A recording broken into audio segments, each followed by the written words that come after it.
How does it feel to travel so far? Why you smile like that? Are you mocking me? Do you think I'm not serious about this? Huh? I'm just happy for you. So you think I'm not serious about it?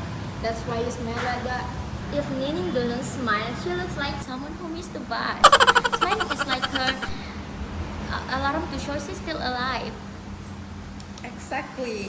If I don't smile, people will think I'm lost. Okay, guys, now I got it. So you smile like automatic. I smile like coffee in the morning. Without it, I'm a zombie. Okay. I understand right now, so I should stop thinking about you're mocking me, right? Selamat sore Kak. Terima kasih karena sudah meluangkan waktunya. Saya Syarifah Marham Abdullah. Di sini saya ingin mewawancarai Kakak mengenai non-verbal communication. Sebelum melanjutkan, bisa Kakak perkenalkan namanya dan profesi Kakak sekarang sebagai apa? Oke, perkenalkan nama saya Devita Erika Nanda, bisa dipanggil Devita. Saat ini saya menjabat sebagai admin personalia di hasil sebagai prasensia. Jadi pertanyaan saya itu sebagai kasir, bagaimana Kakak bisa tahu kalau pelanggan puas atau tidak hanya dari ekspresi wajah mereka? Dari nada suaranya ya Kak. Oh, dari nada suara. Ya, semangat ataukah lemas ataukah cara perlakuannya. Pernah tidak Kakak salah menafsirkan ekspresi wajah pelanggan dan bagaimana Kakak tahu hal itu? Biasakan Kak ada customer itu mukanya ini apa kayak data gitu ya, tapi sebenarnya itu dia ini baik Kak.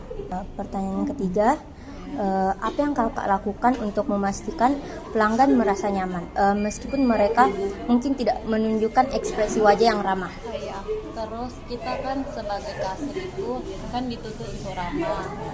Saat itu nada suara kita harus ramah Kak, dengan tersenyum lebar dengan tulus, pasti itu otomatis dia itu customernya tersenyum Kak, walaupun dia itu mukanya kayak malas pesan, tapi kalau kita ramah dan tersenyum dengan baik itu pasti bisa Kak. Terima kasih Kak, terima kasih sudah meluangkan waktu. Saya Nining Humaira dan untuk wawancara kali ini temanya itu nonverbal communication atau komunikasi nonverbal. Boleh Kakak memperkenalkan nama atau posisi Kakak sekarang saat ini? Nama saya Mukhlis, untuk posisi saya manajer. Sebagai store manager, apakah Kakak pernah merasa kesulitan untuk membaca ekspresi dari para pelanggan Kakak? Kadang kesulitannya Kak. Kesulitannya itu karena kan ekspresinya rata-rata orang kadang kan berbeda-beda Kak. Kadang biasa ada jutek, cuman dilihat jutek tapi baik jika ada juga yang kayak senyum gitu, cuman dalam hatinya pasti kayak memaki-maki bilang begini pelayannya kan. Kadang tidak bisa ditahu kondisi. Bagaimana Kakak menangani kesalahpahaman yang terjadi di sekitar sini karena ekspresi dari pelanggan? Pertama itu pasti kita sebagai seorang yang memberikan pelayanan yang baik kan, yang pertama itu kita harus yang menyapa ramah ke customernya, pintar-pintar membaca situasinya ke customer kan, jangan sampai agak customernya nih agak kesal, nah kita juga agak lancang membawa kayak tidak bisa membaca situasinya customer kan, itu agak fatal bisa. Bagaimana menurut Kakak ekspresi wajah itu mempengaruhi pelayanan yang diberikan?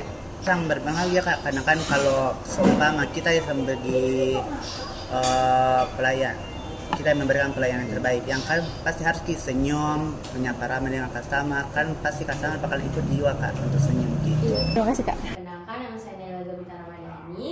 Kesempatan kali ini saya ingin bertanya mengenai nonverbal komunikasi. Sebelum masuk ke pertanyaannya, boleh Kakak perkenalkan namanya dan apa profesinya saat ini? Jadi perkenalkan, saya atas nama Alfa Latifah Bahri, saya dari Fakultas Psikologi Universitas Negeri Makassar. Ya, baik. Pertanyaan pertama, dalam psikologi nih Kak, seberapa penting ekspresi wajah dalam komunikasi nonverbal itu? Ekspresi wajah dalam komunikasi nonverbal itu lumayan penting karena kayak dari itulah kita bisa lihat ekspresinya orang dari kayak dari ekspresi wajahnya. Yang first impression tak kayak dia lagi sedih atau lagi marah atau lagi senang gitu. Pertanyaan selanjutnya, apakah kakak pernah mengalami atau melihat kesalahpahaman yang terjadi hanya karena ekspresi wajah? Atau kakak punya pengalaman yang boleh diceritakan? Pernah, dan bahkan sering sekali yang terjadi begitu. Kayak misal dalam kayak kan ada selang di jeda antara per semester itu. Misalnya saya ketemu sama temanku kayak habis libur semester begitu, saya lihat mukanya kayak murung sekali pas masuk ke kelas, lihat ih kenapa ini murung sekali. Jadi saya pikir kayak dia kayaknya udah happy liburannya. Tapi ternyata itu saya salah paham. Pas saya ajak bicara, dia kayak lagi happy Ji, dan dia bilang kayak liburannya itu fun Ji juga, dia rasa ekspresi wajahnya orang itu tidak selamanya cocok dengan apa yang kita pikirkan. Oke kak, menurut kakak dari pengalaman yang tadi, apa solusi yang terbaik menurut kakak untuk menghindari kesalahpahaman dalam menafsirkan ekspresi wajah tersebut?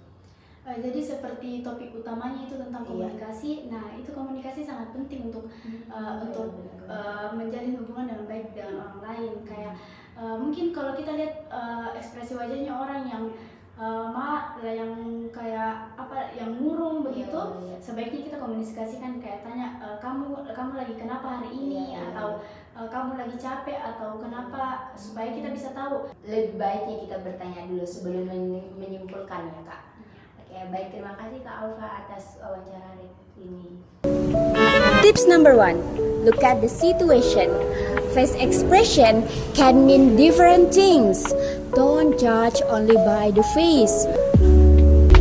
Check if the face match with the situation.